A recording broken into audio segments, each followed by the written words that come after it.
আসসালামু আলাইকুম। আমি মোস্তাফিজুর রহমান। Thank you. তামিম ইকবাল ভাই বিসিবির সভাপতি হবার পর থেকে ইচ্ছে করে আমাকে দলের বাইরে রাখে।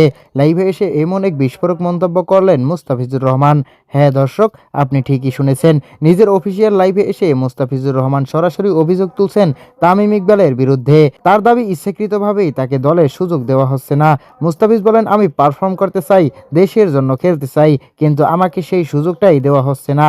তার এই বক্তব্য ইতিমধ্যেই সোশ্যাল মিডিয়ায় ঝড় তুলছে। অনেকেই বলছে যদি সত্যি এমন কিছু ঘটে থাকে তাহলে এটা বাংলাদেশের ক্রিকেটের জন্য খুবই উদ্বেগজনক। আবার কেউ মনে করছেন এটা হয়তো ব্যক্তিগত ক্ষোভের বহিঃপ্রকাশ। এদিকে বাংলাদেশ ক্রিকেট বোর্ড বা তামিম ইকবালের পক্ষ থেকে এখনো এই বিষয়ে কোনো আনুষ্ঠানিক বক্তব্য আসেনি। তাহলে কি সত্যি দলে সুযোগ না পাওয়ার পেছনে কোনো অভ্যন্তরীণ দ্বন্দ্ব কাজ করছে, নাকি এটি শুধুই ভুল বোঝাবুঝি? এই ঘটনা কোথায় গিয়ে থামে এখন সেটাই দেখার বিষয়। ভিডিওটি কেমন লাগলো জানাতে কমেন্ট করুন, আর এমন আপডেট পেতে অবশ্যই চ্যানেলটি সাবস্ক্রাইব করতে ভুলবেন না।